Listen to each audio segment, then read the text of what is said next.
Olá pessoal, tudo bem? Vamos mais uma vez aqui é, nos encontrar dessa forma para abordar esse assunto tão relevante, no meu entender, para a formação de vocês, que são entregar a vocês noções para uma ética esportiva. Esse trabalho que eu preparei para apresentar a vocês, ele é produto de mais ou menos no contexto do Instituto Federal de 14 anos. Então, começou lá em 2010 minha participação em projetos de pesquisa em nível de mestrado, sobre o uso de manual de educação olímpica, ou seja, de ensino em valores através dos esportes, em que participei em dois tipos de pesquisas. Né? Inicialmente tive algumas dificuldades de compreender como trabalhar aquele conjunto de materiais e depois fui buscar uma compreensão mais profunda sobre o significado, o porquê daquelas atividades que eram propostas. E ao estudar isso, então, eu pude perceber que é uma iniciativa, né, de um estudo de nível de mestrado e doutorado na UFES, mas que haviam e há diferentes iniciativas pelo mundo no sentido de ensinar valores através dos esportes. Talvez vocês não saibam, mas para todo país que for sede dos Jogos Olímpicos, ele tem que apresentar um programa de educação olímpica, de educação em valores através dos esportes. Os valores, no caso, os valores olímpicos, né?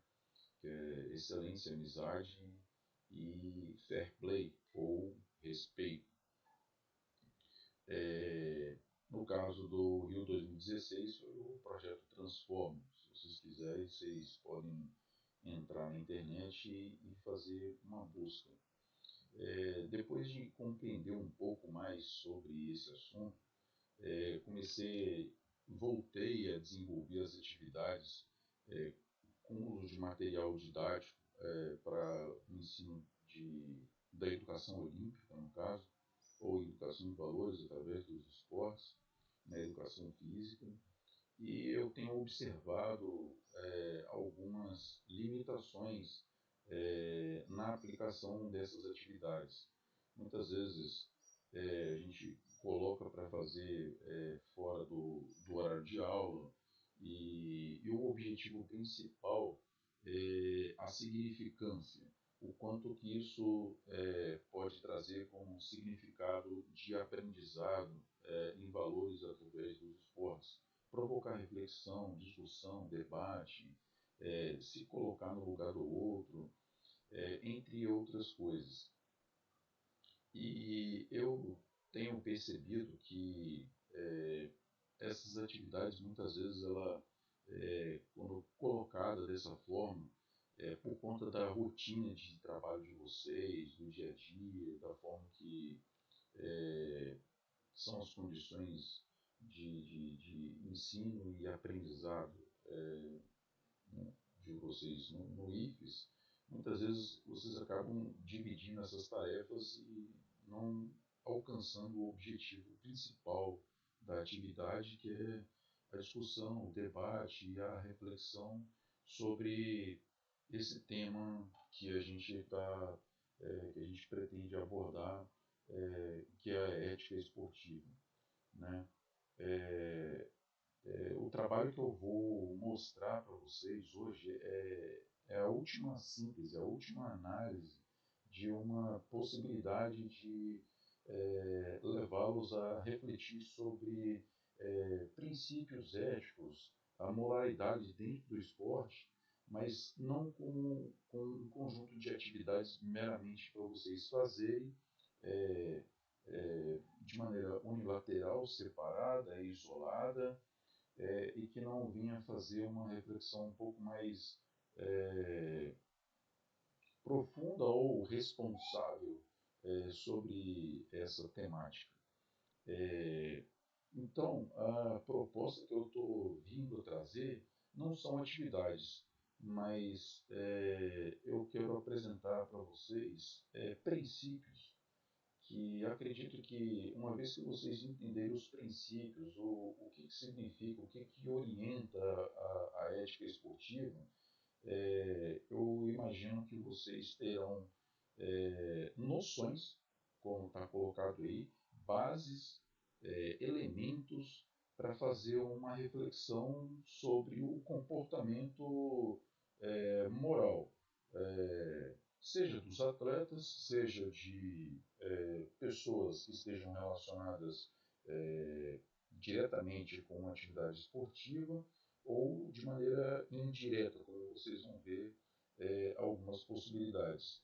E, principalmente, que vocês consigam fazer uma reflexão sobre a própria conduta de vocês diante de uma atividade esportiva competitiva, quando envolvidos, engajados diretamente ou até mesmo como um simples telespectador, né? Você assistindo e você podendo observar e aproveitar dessas noções éticas que estão sendo apresentadas aqui para você fazer um juízo crítico mais qualificado sobre o que está acontecendo em determinada atividade esportiva.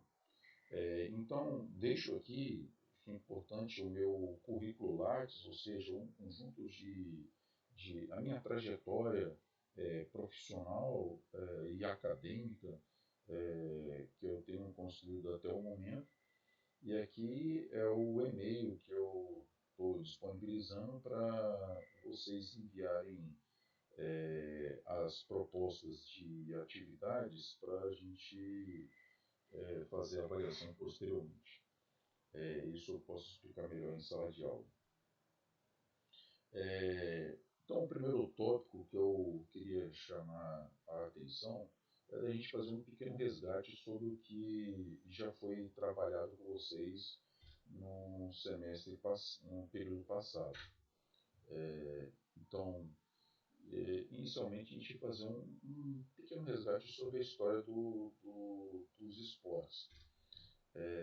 Então é importante a gente colocar a primeira proposta, que é a tese da continuidade. Então, a ideia do material que vocês estudaram anteriormente não quer dizer colocar um patamar de qualidade, no sentido que um é melhor do que o outro. Cada qual tem os seus argumentos, os seus fundamentos, e vocês vão observar que as noções éticas utilizadas pelos referenciais que eu me baseei para apresentar esse trabalho aqui, ela me parece que busca uma conciliação, uma maneira mais simplificada de dizer, uma combinação entre as duas propostas de teoria sobre a história dos esportes. Esse númerozinho entre parênteses, para vocês saberem, ele faz referência ao referencial teórico, o livro pelo qual, o livro ou capítulo de livro, ou o artigo pelo qual usei como referência para poder falar sobre. Então, o que está sendo colocado aqui não são coisas que são tiradas assim magicamente da minha cabeça. São baseados em estudos. Então, vocês vão verificar que praticamente todos os slides apresentados aqui têm um referencial. Isso significa honestidade intelectual. Estou dizendo sobre um assunto segundo um determinado autor que me deu referência para dizer sobre esse assunto. A diferença que de uma construção intelectual sistemática e de um compilado de ideias, que você faz um recorte de ideias de diferentes autores, simplesmente junta e não consegue construir um começo, meio e fim, né? Vocês vão ver que eu me dediquei a um esforço intelectual para poder elaborar uma sequência de ideias, de noções, com um começo, meio e fim, vamos dizer assim, provisório, porque esse tema ele, ele não se encerra, ele está sempre, a gente, ele é sempre provisório. Eu não queria usar um termo muito complexo aqui, mas é um tema que a gente está sempre em discussão e com necessidade de reflexão e revisão constante sobre o que se faz. Então, o que a gente pode extrair de aprendizado na teoria, na tese da continuidade, é que, de acordo com os autores dessa linha, Mandel e Goodman, eles tentaram mostrar o seguinte, que ao longo da história, apesar de haver contextos históricos distintos, os esportes, segundo o que eles usavam, apresentavam essas características frequentes, né? Sempre havia uma atividade física, um esforço físico, sempre envolvia jogos competitivos, esses jogos apresentavam normas, e essas normas estavam relacionadas com um certo objetivo. Então, esse é uma síntese que a gente pode retirar da tese da continuidade. Em relação à tese da ruptura, diferentemente dos autores anteriores, eles procuravam dar destaque que o contexto histórico pelo qual aquela atividade acontecia tornava aquela manifestação sociocultural através do corpo, né, dos passatempos, com característica bem distinta de um contexto para o outro. Então, precisava levar em consideração as transformações profundas que aconteciam em determinada sociedade, então não dava para dizer que o esporte moderno é igual ao esporte da antiguidade da Grécia clássica. E, consequentemente, uma vez que há essas transformações profundas, esse esporte ele está enraizado no contexto sociocultural que ele faz parte, enraizado, essa ideia mesmo de raiz, né, que ele se aprofunda, ele está conectado, ele não está isolado, ele não está separado, ele recebe, esse esporte recebe influências dessa sociedade que ele faz parte para ele tornar um determinado modelo, um determinado tipo, e esse esporte, esse conjunto esse grupo de pessoas que praticam essa atividade, ela também é capaz de produzir valores, ideias para poder interferir nesse meio social que ela faz parte também. É importante a gente retirar de aprendizado das ideias dos autores da ruptura o surgimento de um sistema de autorregulação do indivíduo e controle da violência pelos indivíduos e da sociedade. Isso foi destacado muito na tese de Norbert Elias, e mais especificamente no livro dele sobre a busca da excitação. Naquele contexto da Revolução Inglesa, da Revolução Industrial, as pessoas foram se tornando mais sensíveis à violência, depois a constituição do sistema parlamentarista e tudo mais, e consequentemente começou a produzir efeitos sobre a maneira que os ingleses praticavam aqueles passatempos. E, consequentemente, a invenção do comportamento cavalheiresco, ou o que a gente chama do espírito esportivo.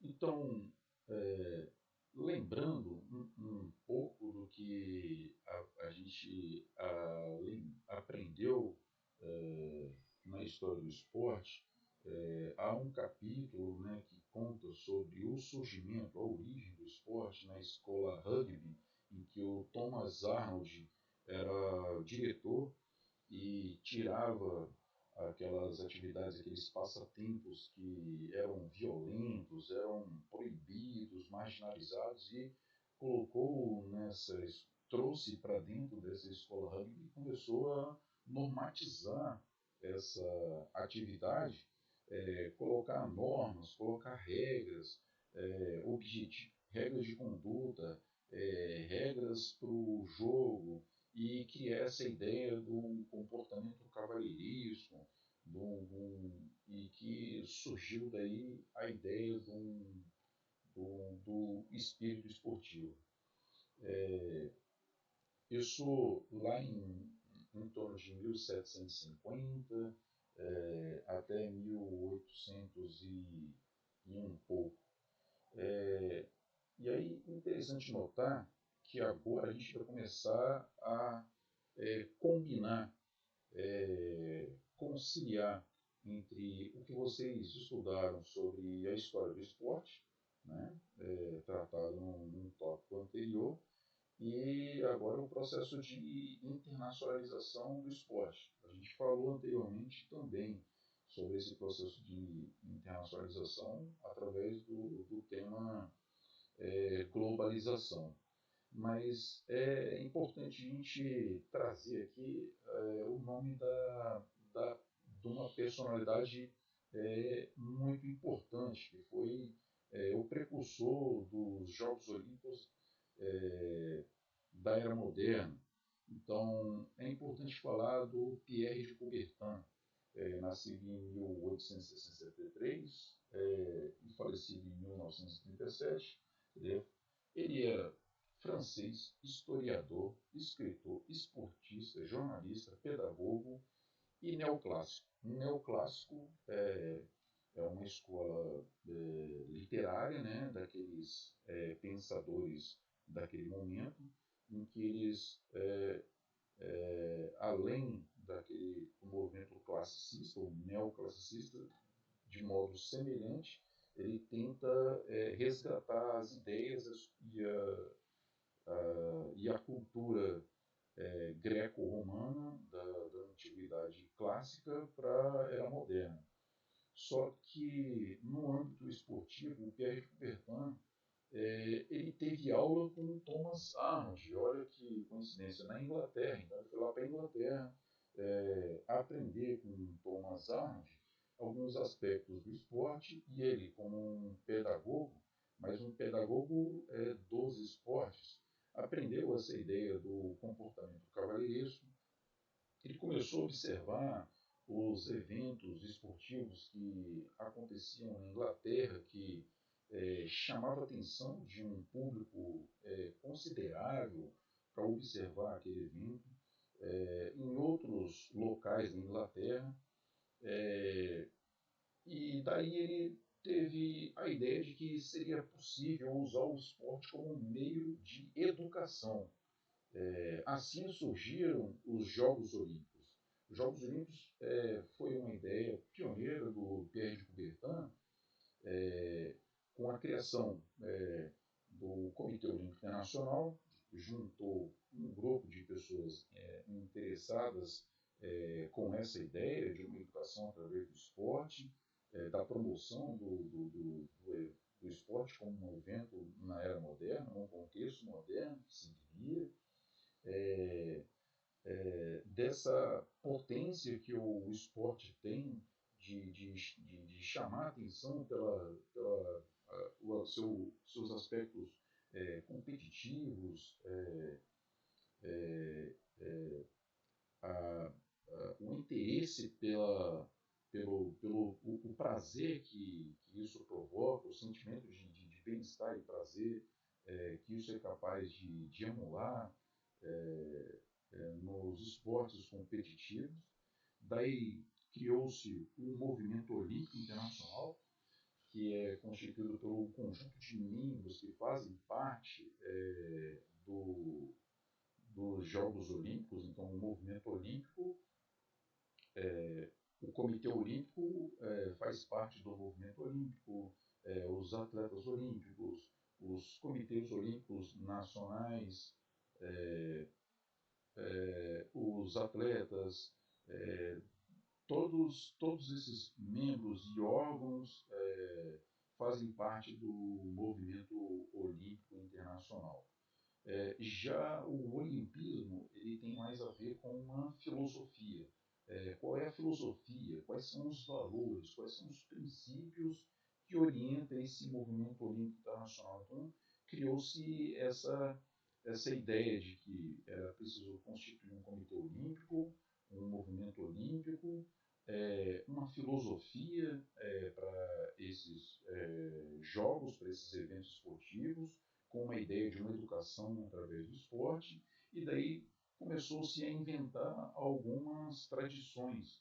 Vocês podem buscar depois na internet e verificar esses símbolos que eles tiveram um começo ali, e ao longo do tempo eles vão se sofisticando e aumentando ao passar de cada evento olímpico, né? E cada evento olímpico. Então, criou-se a Carta Olímpica, né, que é uma declaração sobre essa filosofia do olimpismo, a ideia dos anéis olímpicos, a bandeira olímpica, os lemas olímpicos, sítios, altios, fortios, ou seja, cada vez mais alto, mais rápido, mais forte. A ideia da chama olímpica para poder manter o espírito aceso. Inclusive tem um manual de educação olímpica internacional, chama-se Be Champions Life, ou seja campeão na vida, também segue mais ou menos a mesma ideia de um material didático para ensino em valores através dos esportes, tal como eu falei no começo, né? O juramento olímpico, entre outros. Observe que esses símbolos e essas tradições do olimpismo, eles acabam se repetindo ou sendo imitados em diferentes atividades que às vezes até que são diferentes dos esportes. Veja bem, quando vocês vão fazer um evento de formatura, então faz um juramento, faz um juramento. E de onde que vem essa ideia de fazer um juramento? Né? Então, muitas ideias que tem aqui foram criadas e depois desenvolvidas pelo movimento internacional, elas são mimetizadas, elas são replicadas em outras atividades. Assim como os eventos esportivos em escala internacional, em cada lugar, às vezes na própria escola. Se vocês forem no IFES de Vitória, logo lá na arquibancada vocês vão ver uma pira para acender uma tocha olímpica, uma chama, né? Que faz um movimento, um evento esportivo, que ele não é um evento esportivo olímpico, tal como os Jogos Olímpicos, mas ele pretende imitar, trazer as mesmas ideias do olimpismo, do espírito olímpico, que é o significado dos Jogos Olímpicos. E importante destacar que, além de centenas ou dezenas de materiais elaborados pelo Barão de Coubertin, ou Pierre de Coubertin, deixei o link aí para vocês assistirem depois um documentário sobre a história e a vida de Coubertin. É importante destacar essa mensagem que ele deixou há mais de um século atrás, e hoje em dia existe um equívoco muito grande em relação ao significado do esporte. Eu vou fazer uma leitura aqui simples e a gente vai fazer uma pequena reflexão. Então, ainda agora, como no passado, se seus efeitos serão benéficos ou prejudiciais, depende de como ele é tratado e da direção para a qual ele é apontado. Ou seja, o esporte em si, uma atividade esportiva que vai acontecer lá na quadra, vai fazer uns jogos interclasse, vai fazer uns jogos intercurso, jogos que acontecem em bairros de periferia ou em bairros sofisticados ou projetos esportivos é, das Estação Cidadã, Crave Rosa, Estação Vale Conhecimento, e outros projetos esportivos, até o próprio projeto Transform, que foi um projeto de escala nacional, eles ensinam, quer dizer que vai tirar as crianças do mundo das drogas, os jovens do mundo das drogas, e que ele em si vai fazer um bem em si mesmo, que todo mundo vai sair dali bonzinho, pacífico e vai deixar de cometer crime. Não é isso que o Pierre de Coubertin quis dizer. Ele está dizendo, olha, que se os seus efeitos serão benéficos ou não, depende de como ele é tratado, depende da direção que é dada. Quem vai dar essa direção? Né?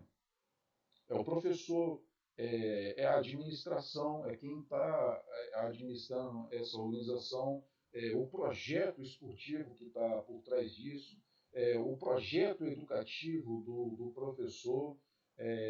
Então, além do projeto educativo, nesse projeto ele consta o plano, como ensinar, como avaliar, o que se fazer para verificar se esses efeitos serão prejudiciais ou benéficos. Então, ele chama atenção há 100 anos atrás para esses aspectos. Então, não basta dizer que tem esporte, a gente precisa entender qual é a cultura, qual é o projeto que está por trás desse esporte que está acontecendo, para a gente saber se ele é bom ou se ele é ruim, se ele faz bem ou se ele faz mal.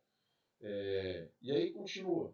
A atividade atlética ela pode incitar as mais nobres, assim como as mais baixas paixões.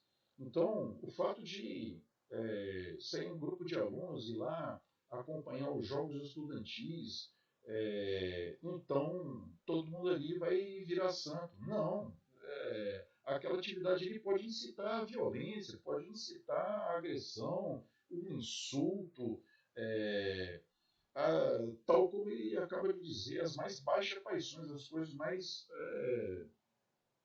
é, vamos dizer, uma moral de tipo pouco qualificado em relação ao tratamento com o outro, ou vamos dizer assim, até antissocial e muitas vezes até violenta, agressiva, abusiva, assim como ela pode também fazer o contrário. Mas como saber para que direção isso está indo? Depende do projeto, depende da ação, o que se ensina e para que direção se ensina. É isso que ele está dizendo. Então ele está dizendo aqui, continua, essa atividade esportiva ela pode alimentar a abnegação e honra ou o amor pelo ganho. Você é, se abnegar, não querer, o sentimento de modéstia.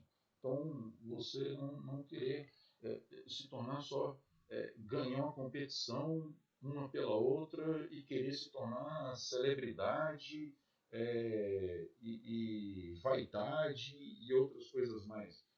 Você pode, ao mesmo tempo que busca a vitória, conquista, tem a sua honra, mas ao mesmo tempo isso não quer dizer que você vai se tornar uma pessoa vaidosa. Você pode ser uma pessoa modesta, é, e não aquela que tem uma vinculação muito forte com o ganho, o vencer a qualquer custo.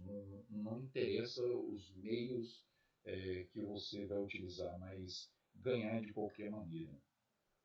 E assim, ele traz, continua com uma frase dizendo que ela pode ser cavalheiresca ou corrupta. Ou seja, ali você pode incitar o comportamento cavalheiresco, o espírito esportivo, ou o contrário, ela pode ser corrupta, ao invés de você agir com responsabilidade social com o outro, é, seja no jogo, seja como torcedor, você ter responsabilidade sobre o que você faz com o outro, você se tornar cada vez mais humano, ou seja, sensível à dignidade humana do outro. Ou, é, como ele diz de maneira mais simples, bestial, superficial, irresponsável sobre as consequências que as suas ações podem levar para o outro e sem pensar que o outro também pode fazer a mesma coisa que você está fazendo o outro pode fazer a mesma coisa com você. Esse é um princípio ético da responsabilidade social de Jean-Paul Sartre, né? Finalmente, ela pode ser usada para solidificar a paz ou preparar para a guerra. Então, a gente fazer um evento esportivo e depois desse evento esportivo a gente simplesmente fazer uma rodinha, se abraçar e vamos se unir, porque agora aqui a gente está em paz e tudo, que esse esporte aqui é para poder fazer o bem e do que vocês aprenderam desses valores que aprenderam com os esportes, vocês vão aplicar diretamente na vida e tudo. O Pierre de Coubertin, ele coloca um ponto de interrogação. O ponto de interrogação que ele coloca depende. Qual é o projeto? Qual é o projeto esportivo que está por trás disso? Quais são os meios? Quais são os procedimentos? O que está se fazendo e quais são as finalidades e os meios que está usando para poder formar esses indivíduos, seja criança, adolescente, jovem ou adulto. De acordo com essas ideias, esse projeto pedagógico esportivo, aí pode sim solidificar a paz, ou pode fazer o contrário, preparar os sujeitos para a guerra.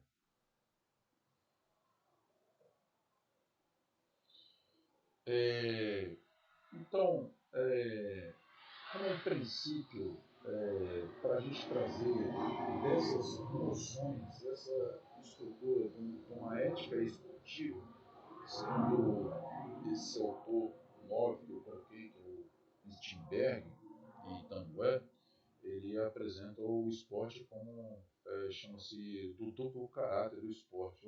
Ele quer dizer que o esporte ele é uma moeda que tem duas faces. Ela dependendo da forma e do contexto, você vai olhar essa moeda em ângulos diferentes, sob o ponto de vista positivo ou negativo.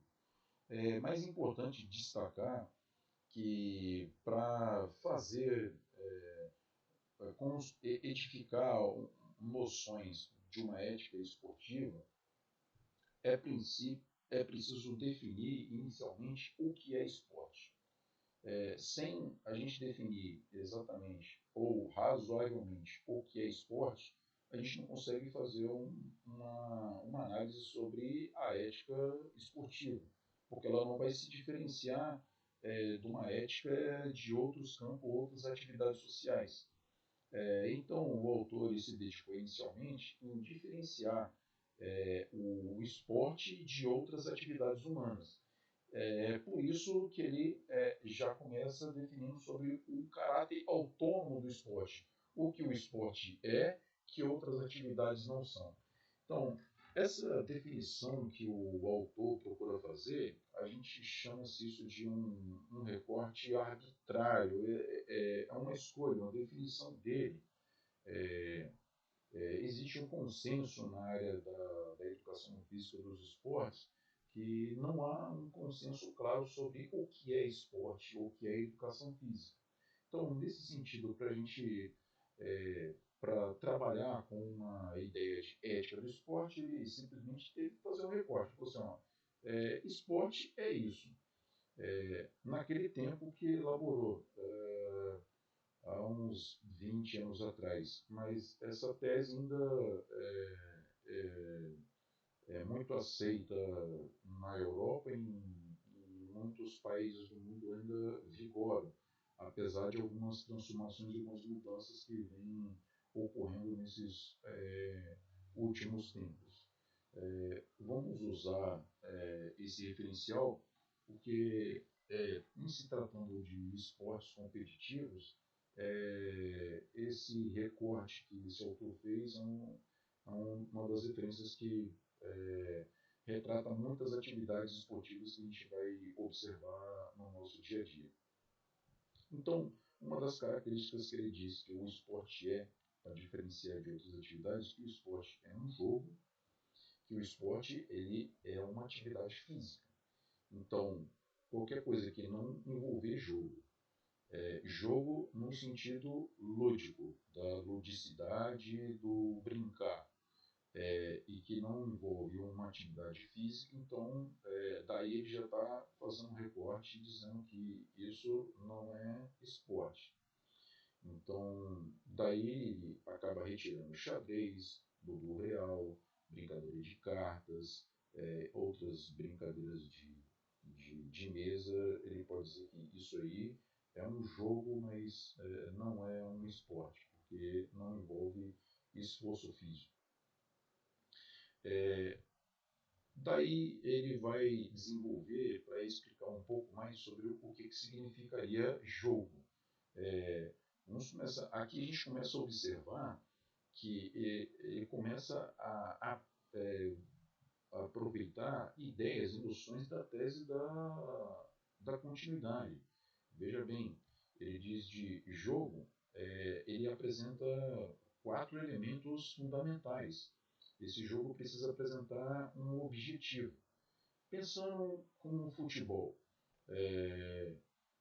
o objetivo lúdico do futebol é fazer a bola entre duas equipes, né, ultrapassar a meta da equipe adversária, que a gente chama de gol. Meios para alcançar os objetivos. Então você não pode usar os braços, né? Pode usar a cabeça, pode usar o joelho para bater a bola, tudo para bater na bola. Que é um jogo orientado por regras. Então tem essas regras definidoras sobre como o jogo tem que ser. E, e que faz diferenciar o futebol de outras atividades esportivas.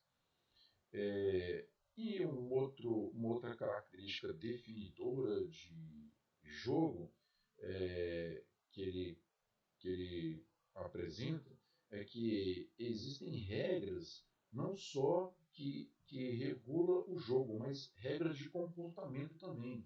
Então é comum, dentro dos jogos esportivos competitivos, haver as regras de comportamento, que elas são típicas de cada modalidade esportiva.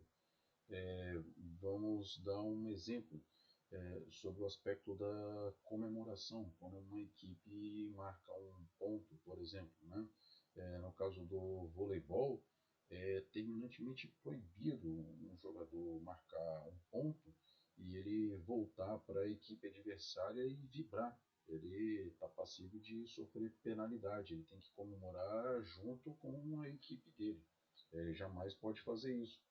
Já um jogador de futebol, ele comemora com a equipe dele, às vezes ele vai lá provocar até a equipe adversária para fazer isso. Então, são normas que se toleram ou não toleram de acordo com o tipo de modalidade esportiva. Para a gente dar um outro exemplo também, a gente pode citar o próprio rugby também, que um esporte também coletivo, né? É, que derivou lá do próprio futebol em inglês, que continuou com o uso de uma bola e jogando com as mãos e os pés, que hoje em dia tem inclusive uma equipe de rugby que é da Nova Zelândia, que antes de fazer a competição faz uma apresentação de uma dança, a dança Haka, que é originária das tribos aborígenas da Nova Zelândia, e a própria dança ela significa praticamente uma provocação à equipe adversária antes de fazer a competição, né? Mas é uma característica típica daquele povo, daquele lugar. Então, dentro do rugby, eles passaram a considerar isso aí como um verdadeiro patrimônio do rugby, a dança haka do time da Nova Zelândia, ou os Blacks, como muitas vezes são conhecidos.